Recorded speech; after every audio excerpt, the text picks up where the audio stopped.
you made the goals for a reason, and identify with that why and that motivation. When you are lacking the motivation, go back to the why, and don't follow your mood, follow your plan. And it'll get you closer to where you want to be. And ask for help. Don't be too proud. Let go of having to do everything yourself and ask for help and accountability. Welcome to the Jeff Sutherlin Show. Let's grow today as we learn from decades of real estate and leadership experience. We want you to know that when you log into this show, you're going to get authentic conversation. We're going to give it to you straight, and it's going to be real. Hey, everybody, this is Jeff Sutherlin, and I'm here with my co-host, Bella Loomis, and we're here to host the Jeff Sutherlin Show, and we're excited that you're here with us today, and we're now actually in our 11th episode. Bella, can you believe that? 11. It's been an incredible experience. We've learned some big time concepts from some big people in the industry. I think hopefully you've been watching our episodes. You're probably quite impressed with the lineup of people we've had here in this show. I feel very fortunate because we continue to have absolute winners on our podcast. And I hope you take the time to hear some of our guest stories today and put some of these suggestions into practice. And today we have an amazing lady. Her name's Jennifer Sievers, and she's out of Gig Harbor, Washington. That's a cool name. I've never been at Gig Harbor. Bella, have you been to Gig Harbor? I have not. Nope. Okay. I look forward to going sometime. It sounds like a beautiful place. I brought on some phenomenal women, especially in the last few episodes, and Jennifer's another one of them. And so she's been in the business for about 8 years, and she's also a licensed attorney since 2004, I believe. A wicked combination, okay, to be a real estate agent, broker, and an attorney. I wish I had some attorney knowledge in my back pocket. So she brings quite a bit to the real estate transaction, and she provides a very high fiduciary service to her clients. She balances this while leading a real estate brokerage, several brokers that work for her. She's a great mom. She also, not that she's, has any extra time, but she also runs marathons on the side. Wow. So Jennifer, what a pleasure to have you on the show, and welcome to the Jeff Sutherlin Show. Thank you for having me. This is really fun. So glad you're here. So glad. So tell us a little bit about Gig Harbor. I know you've been pretty busy, especially the last few weeks. Last time we talked, you said you were really, really busy with business. So tell us what's happening in that market and the local market around Gig Harbor. Well, first, if you haven't been to Gig Harbor, you really should. It's so beautiful. So if you're looking at the state of Washington, we're in the upper left corner there in the peninsula, and we're located just across the bridge from Tacoma. So if you think Tacoma, Gig Harbor's right there. And I think that's one of the great things that attracts people to Gig Harbor is the location. So it is kind of rural. It's on the Kitsap Peninsula, but you can be in Tacoma in 5 or 10 minutes, and you can be in Seattle in less than an hour, whether you drive or take a ferry. And it's just beautiful. You've got the water, you've got the mountains, Mount Rainier, lots of hiking, boating, all of those things. So I think those attract people to Washington as well as to Gig Harbor, as well as some of the industry we have here. A lot of military bases around, as well as Boeing and Microsoft and Amazon. So I think that helps with our property values. They tend to stay pretty stable and even appreciate in the tougher years. So our appreciation is lower, of course, than it had been during the COVID years, but we're still seeing some appreciation year over year. And the market right now is experiencing seasonality, right? It's a little bit slower than it is during the spring and summer months. But our median days on market is only 21 days. So it's not dreadfully long by any stretch. Low inventory, which is pretty characteristic for most of the country. There's fewer houses on the market, but there's also some fewer buyers because interest rates have been high and the seasonality. But you're right. When you said I had a really strong November, everything for me, at least, and this area seemed to be delayed. So spring showed up in summer and summer showed up in fall. Everything was kind of pushed a little bit. And that's probably because of interest rates, the election, any number of things. And so my November was the biggest I've had since 2017. Wow. So a couple questions on that. Military bases. I didn't realize that. What military bases are by you? Well, we have Joint Base Lewis McChord, and then there's also the Puget Sound Naval Shipyard. There's Bangor Sub Base, it's submarines. There's a lot of different things around. So, and a lot of people do part-time service, like they're in the National Guard and things like that. So there's a little bit of transient population for the military bases, but also people who grow in their careers and settle down here. Wow, it sounds beautiful. You're making me want to go to Gig Harbor.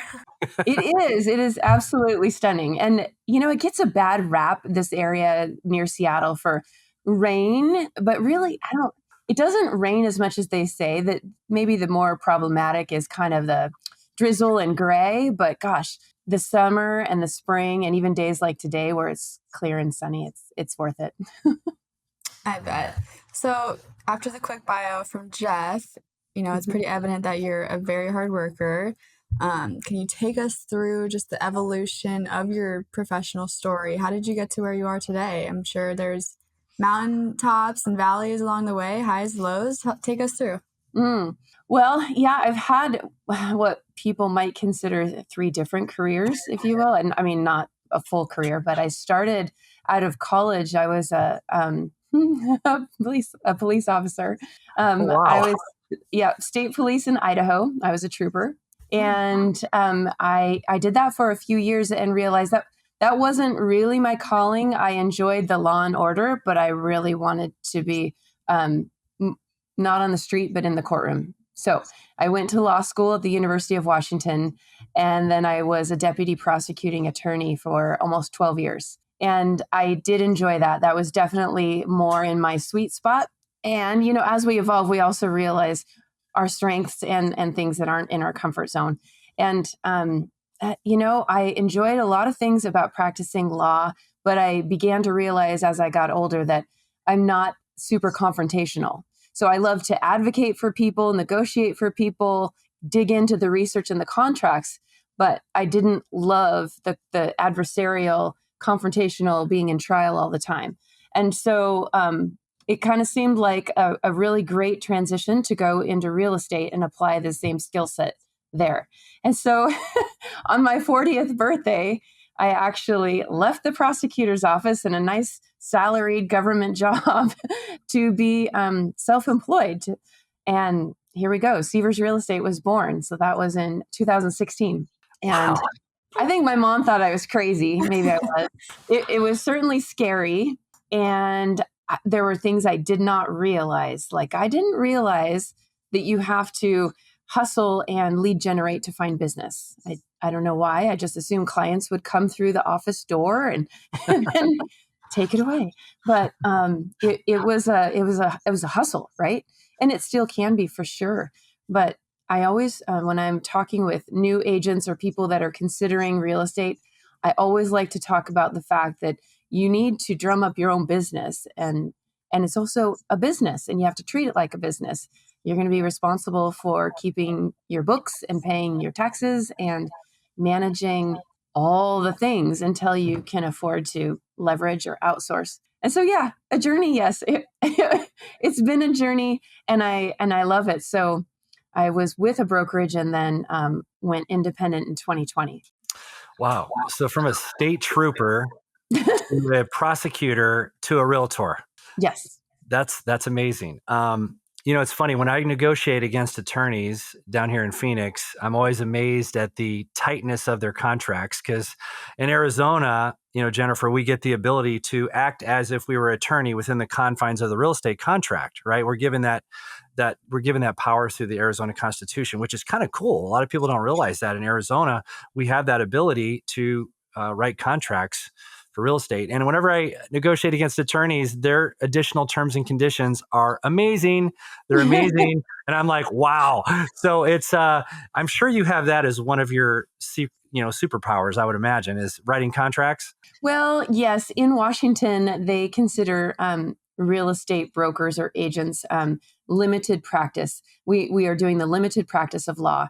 And it is discouraged to do anything really too far outside of the contract bounds, the standard contract. So I don't do a lot of that, but I do feel like that background is what differentiates me from every other real estate agent maybe that doesn't have the legal knowledge and background. Yeah, without a doubt, without a doubt. I mean, there's many times where we're always taught to stay in our lane, right? Yeah. So do you have agents that or sellers or buyers that are referred to you where they need some more advice on the real estate contract since since you're an attorney as well?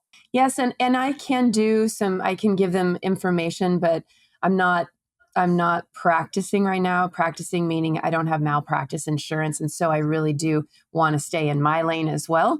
And so I have a great referral network. So I can give them some limited information and then refer them to somebody else. But you're right, having that background knowledge is really invaluable. Mm-hmm.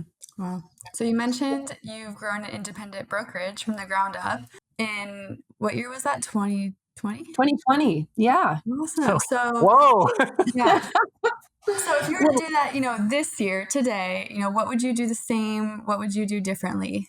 Okay. So when we went independent in 2020, it was a function of COVID, really. I'm not sure it would have happened the same way otherwise. Mm-hmm. It wasn't that we didn't like the brokerage we were with. We just thought, we are already doing everything in our own office space for ourselves. I wasn't sure what the need was to be affiliated with another brokerage. And so we went independent. We had all the pieces. My team members actually had been the designated broker and the team leader and the recruiter for the office we came from. And so we had the pieces already. We started independent, and I would say maybe the thing I would do different if I started right now is I would grow on purpose rather than by default. And I don't regret where we are now, and I wouldn't do anything to change it. But it was kind of like we didn't do any recruiting on purpose. People came to us and said, "Oh, we heard, you guys are awesome people. I'm getting my real estate license, and I'd like to join you." And so that's how we grew. And so we have a great collection of folks, and they have different strengths and challenges. But I think the thing that has bound us together, if you will, or why people stay here is we share the same values. So our 3 core values are integrity, growth professionally and personally, and service, basically service to our clients, but service to our community at large. And I think the people who came here and have stayed here find that they are in alignment with those things as well. That's the best part about being, with a team is you have those values that you all kind of lean towards and work towards. Yeah. Yeah. And it's fun when everybody wants to join in and do the same things, be active in the community. It makes work, if you will, more fun. It doesn't feel like work. I love those. I love those values, Jennifer. So when you say integrity, growth, and service, I know you do a lot in the community. So what kind of things are you doing in the community to help grow your business and help serve the community? Yeah. Well, everybody has limited resources, right? Time and money. So although, we do share money with charities and things, we're all in with our time. So we're involved in our local community with the Chamber of Commerce and also the Waterfront Alliance in the downtown corridor of Gig Harbor. So we're hosting different community events here, Sip and Stroll. We have an event coming up at the end of January called Wine and Wills, where we're going to have an attorney talking about what you need for wills and trusts and things like that. We participate in the Halloween trick-or-treating downtown and the things like that. But also we fundraise for different charities that we align with, and like Habitat for Humanity, that seems like an obvious one, right? Building homes for people who can't afford a regular mortgage. And we also support the American Cancer Society. We have a great auction fundraiser raffle thing every year, and it's really fun. And Food Backpacks for Kids, I'm on the board with that organization, and we raise food and money for Food Backpacks for Kids. So these different things. And, when there's a festival in downtown Gig Harbor, we are all in with the tent, the games, the prizes, and getting involved. So I think that part of our success is not just our physical location of our office being in the heart of everything, but also that we're out there. We put ourselves out there so we get to know people and we participate. And so far so good. I love it. Wow. You said sip and stroll. You got Oh me yeah. at sip and stroll. What is that?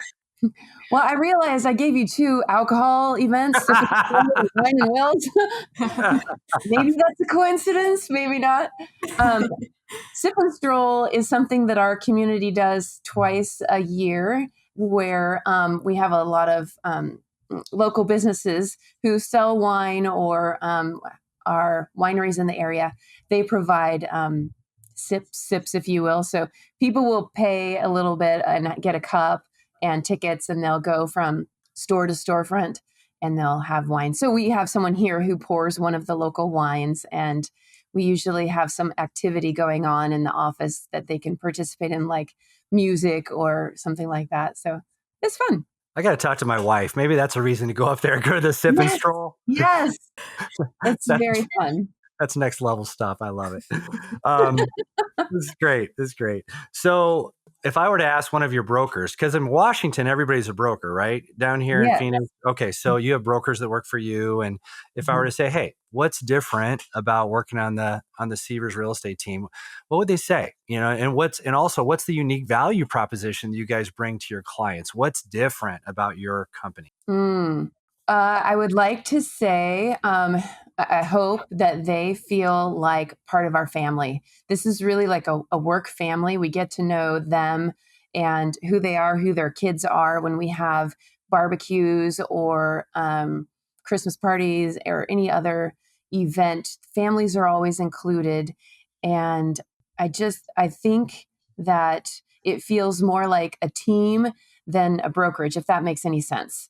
And I've always been very straightforward that I don't want to grow for the purpose of numbers. I don't want them to feel like a number, and I don't want to keep track of numbers.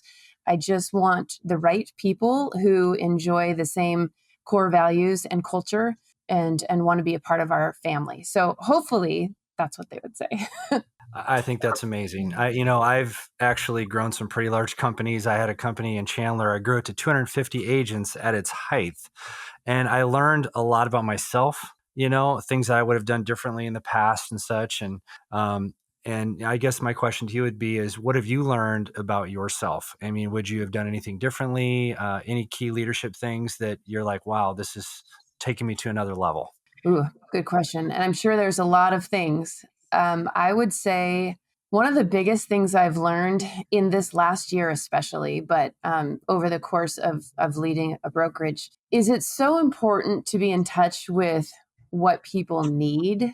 And it's not just the agents or the brokers that work for you, it's your clients, but it's most importantly, probably yourself. You have to start with yourself. What do I need so that I can fill my soul and my bucket in order to pour into others? Because if you're not operating at a high level, then how can you lead others? And, from time to time, things come up in life that really set you back. But I learned, especially over the last year, that to ask myself, what do I need? If I need more sleep, if I need more training, if I need more motivation or energy, what is it that I need to fill myself up so that I can pour into others?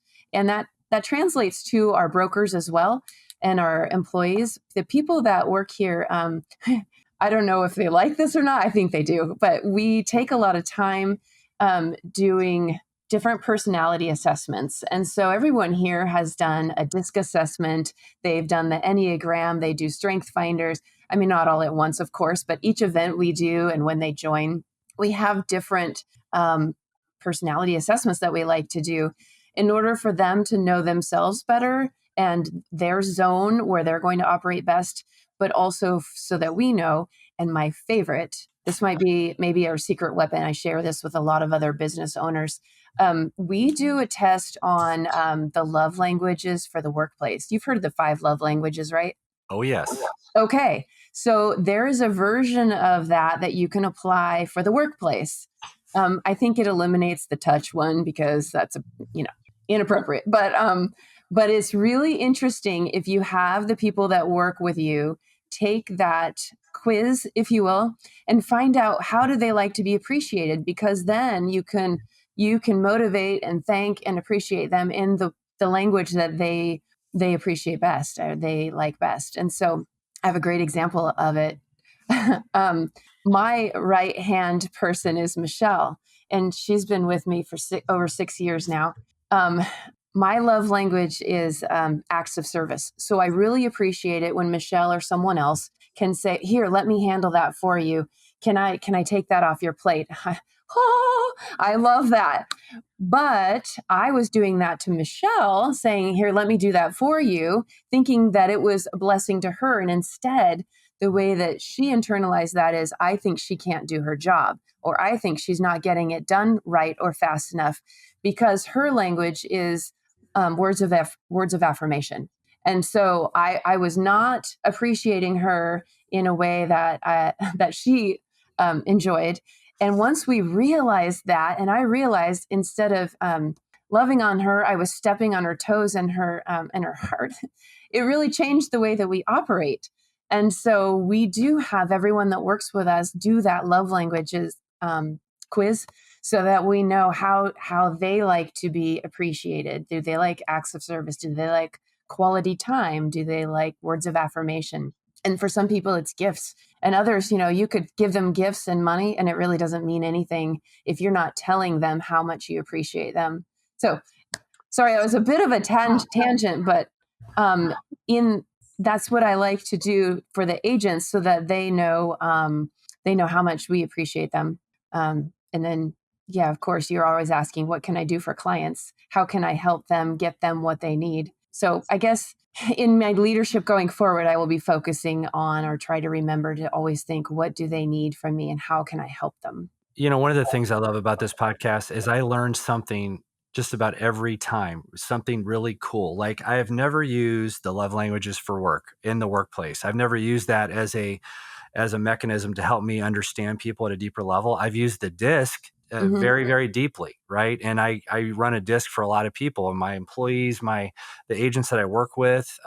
Because if you haven't done a behavioral instrument, it's amazing, because you can sit down with somebody and you can validate that instrument, and they're getting a deeper conversation that they may have not had for a long, long time, right? Because the conversation is the relationship. Right? That is the relationship, the conversation. So if you're missing that, you're kind of missing an intimacy that exists. I think sometimes leaders are afraid to get too close to people.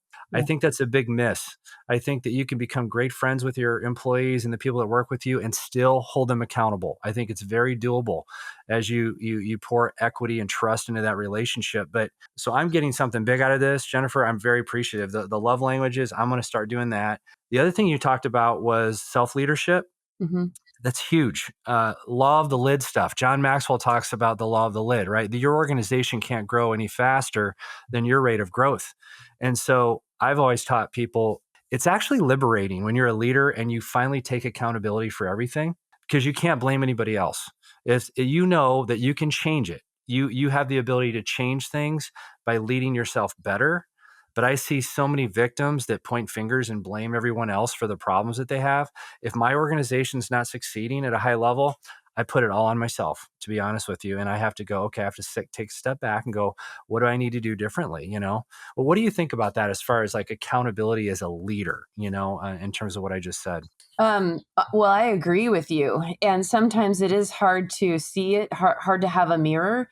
And so when you look at the performance measures, whether it's what your brokers are doing, what you're doing with clients, or I've always had a coach. And I know you are a coach. You believe deeply in coaching, because they're someone that can hold you accountable and hold the mirror up to you in a way that people who work with you and for you might not be willing to do. But accountability is huge. Yeah, I agree with you.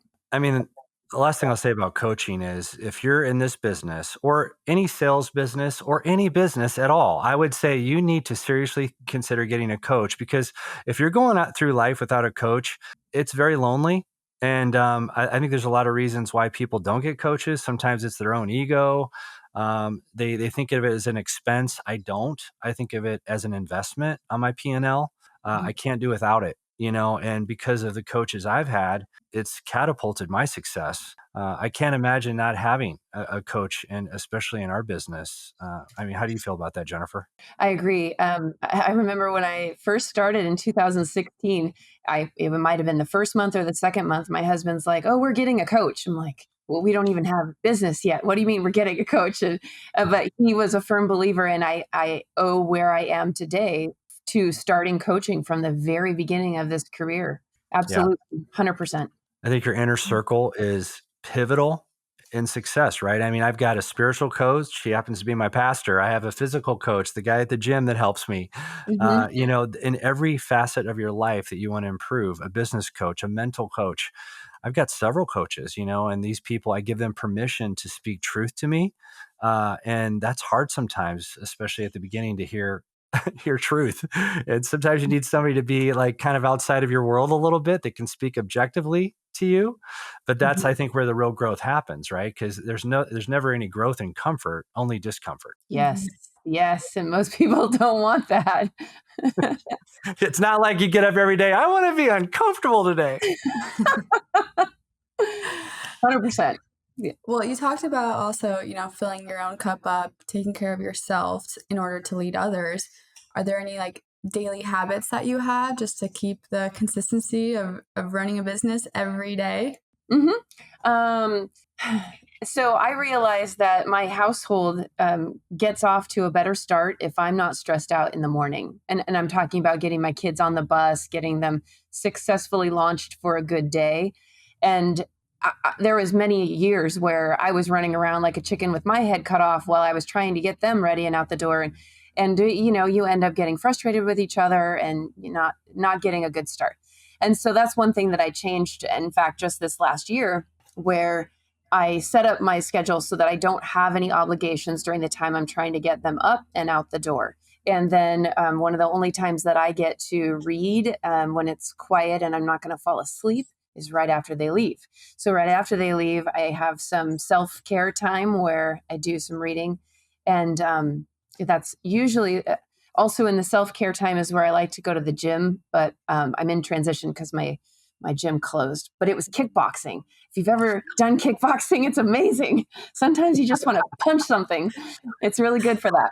But yeah, taking my self-care time, and I know that that's sometimes counter to what coaches and professionals write about. They often write that you should be moving your big rocks and making your hard calls and things first thing in the morning. But with where I'm at in life and my kids' schedule right now, I've found that this little routine is the best because it gets us all off to a good, healthy start, positive start.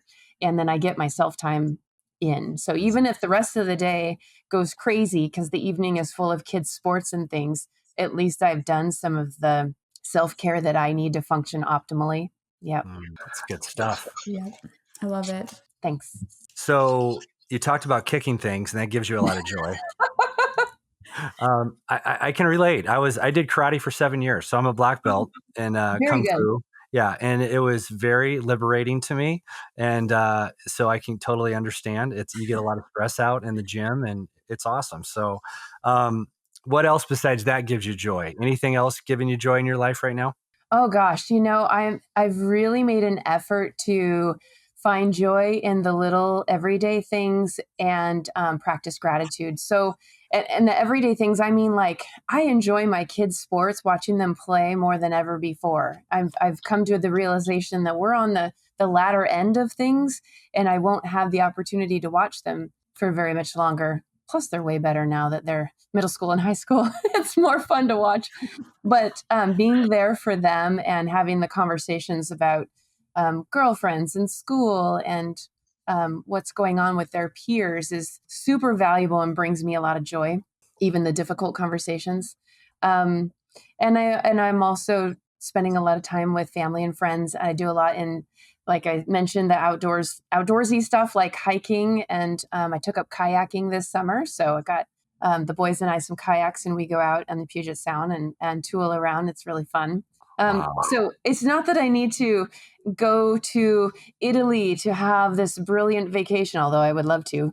I'm finding joy in the everyday things, and then I try to I trade gratitudes with someone, a friend, first thing in the morning. I text the things that I'm grateful for, and that's helpful. I practice that with the boys at the dinner table. We talk about what we're most grateful for that day. So things like that, and then just giving myself some grace. I think I used to be wound really tight, and taking hands off a little bit and enjoying some grace to love life. Wow. I love that. So you're telling me you text your friend every day what you're grateful for in the morning. Is that what you said? Yeah, I try to. Yep. That is such an awesome rhythm, because I know a lot of people have different rhythms around gratitude, but I've never heard that one before. That's fantastic. I mean, that's got to put you in a good mindset. Does she return the favor and shoot you over gratitude as well? Yes. Oh. Well, we both talked about how we wanted to do it, and so then I said, well, why don't we just do this every morning? Yeah. For our listeners, that's another thing you should implement. That's amazing. This year has been an interesting year in 2024, and it sounds like your market was a little bit delayed with everything that's gone on, but you've had a great second half of the year.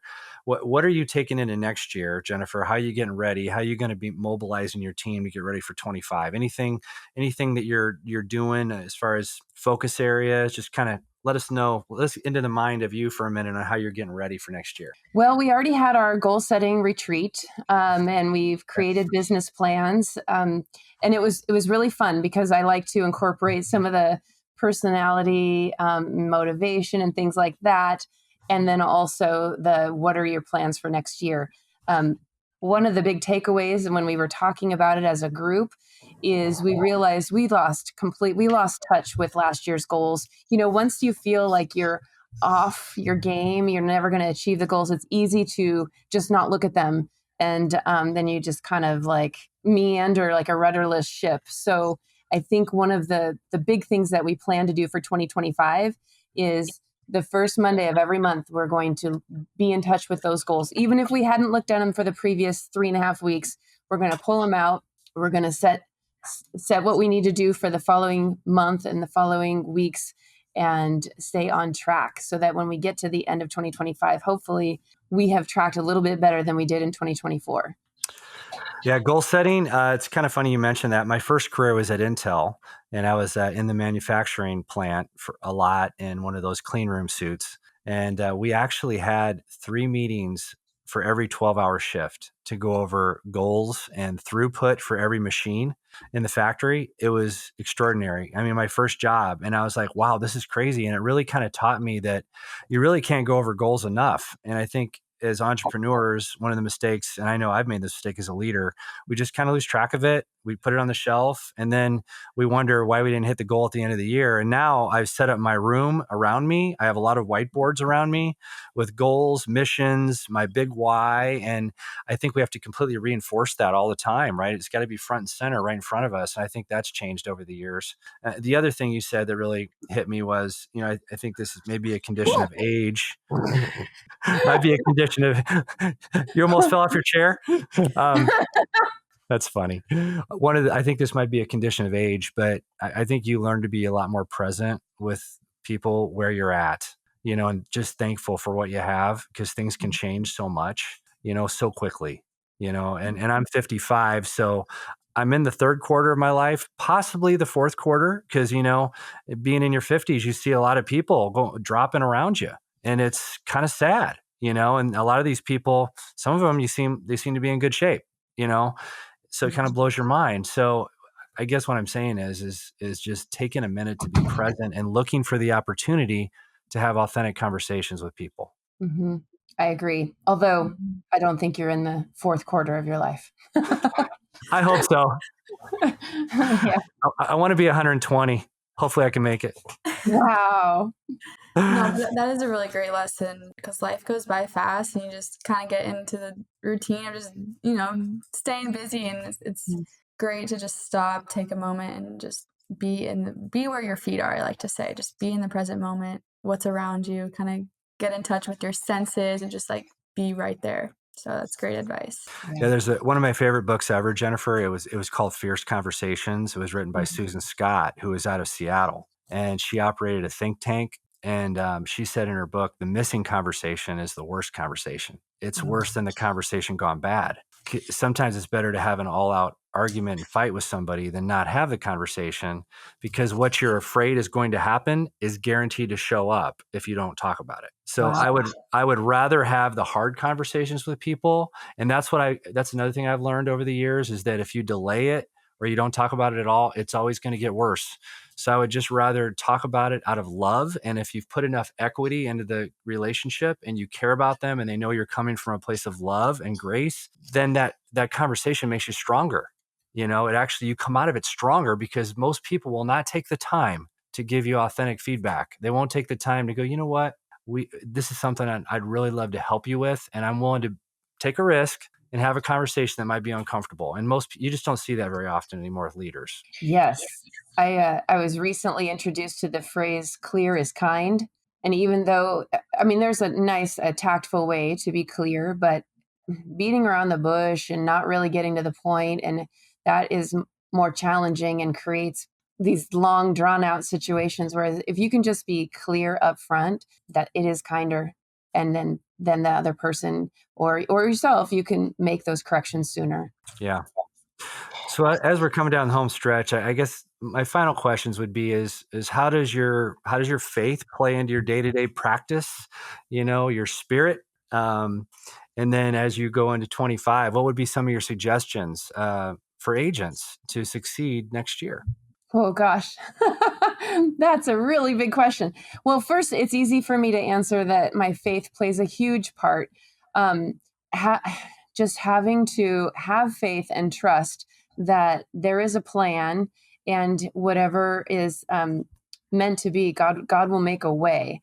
And so this last year has been full of trust for me. And sometimes you don't see the plan or the way when you're in the moment, but looking back, if you reflect back over the years, the last year, the last 2 years, 5 years, all of that, then you can see, you can see everything. You can see why the people entered your life when they did and what they brought to your life, and why the career switch might have worked out the way that it did. But when you're in the moment, you don't always see that. No. So trusting that in retrospect, you'll be able to see, but in the moment, you might not know why things are happening. So, yes, my faith plays a huge part in my day to day. And then, family and friends, of course, get you through everything. They're there physically to cry with you in the hard times, and they will celebrate with you in the successes. And I've leaned heavily on them over the last year.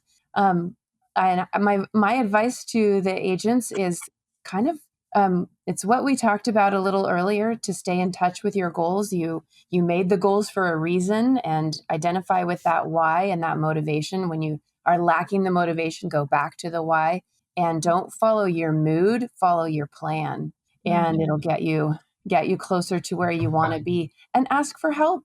Don't be too proud. Let go of having to do everything yourself, and ask for help and accountability. Don't follow your mood, follow your plan. I just wrote that down. I love that. That is so right on the money. Yeah. It's funny. I'm a part-time pastor, so I actually married a couple weeks ago. And one of my messages, in the message that I gave that day, is that I think some people have a warped sense of what marriage is nowadays. They feel like, well, if I give, then I need to get. And it's kind of like a transactional relationship. Mm-hmm. And the fact of the matter is it's not about feelings. Marriage is not about feelings, because sometimes it can be really hard. Marriage can be hard. Months can go by, it can be hard, even years. And so to me, it's not about feelings, it's about commitment, and it's about putting that other person before you, Mm-hmm. and I kind of hit that kind of hard that day. It's not about feelings. So when you said it's not about mood, it's about following the plan. So in marriage, I think the plan is you put that other person in front of yourself. You sacrifice yourself for that other person. Sorry to go off on a tangent. That's what I thought of when you said put your mood or follow your mood, don't follow your mood, follow your plan. Oh boy, can't even talk. Well, as we come down the home stretch, we're interviewing Jennifer Sievers. She's a real estate expert, a high-powered broker, and very kind. She owns her own brokerage out of Gig Harbor. and she's got a lot of people working for her. She's a great leader, very delightful. I hope that you can connect with her. Jennifer, how can people get a hold of you in Gig Harbor? Sure. Well, my email address is jennifer@sieversrealestate.com. And my phone number is 253-569-8765. Fantastic. And by the way, if you're out there in the audience, the reason I did this podcast, I wanted to bring great real estate practitioners onto this show week in and week out. And in the first quarter of next year, we're going to do a pivot. We're going to talk more about buyers and sellers, everything from A to Z on how to buy homes, how to sell homes. I've been doing this for now going on 24 years. If you include all the new homes I've sold, well over 1,000 houses. And I've really honestly trained and mentored probably over 2,500 agents. So I love this business we're in. I love it when we meet people like Jennifer, who are just operating at such a high level and just a very kind human being. I'm very blessed that we had you here today, Jennifer. Anything else that you'd like to share that you wish I would have asked you? No, I can't think of anything else, but I'm very happy. Thank you so much for having me on the podcast. This was great. And, it's great to interact with you. I love what you're doing. And it's also great to reflect on these questions, as weird as that seems. Preparing for something like this is always, I like the introspect that goes into it and the self-reflection. So I appreciate you very much. Thank you. Thank you, Jennifer. And if you want to reach out to our team, just go to jeffsutherland.com. We'd love for you to subscribe to this podcast. We're trying to make it a big deal, and let us know how you feel about it. If there's any suggestions you have, go ahead and shoot them our way. And if you have any needs in Phoenix, let us know. If you have any needs in Gig Harbor, let Jennifer know. You have 2 amazing people, 3 on this podcast, actually. So just let us know how we can support you. And I just want to wish you guys out there a great holiday season. I hope it's full of love and grace with the people you're in, that you are in your nuclear family and outside of that. So have a wonderful rest of the week. Signing off for now. See you later. Bye.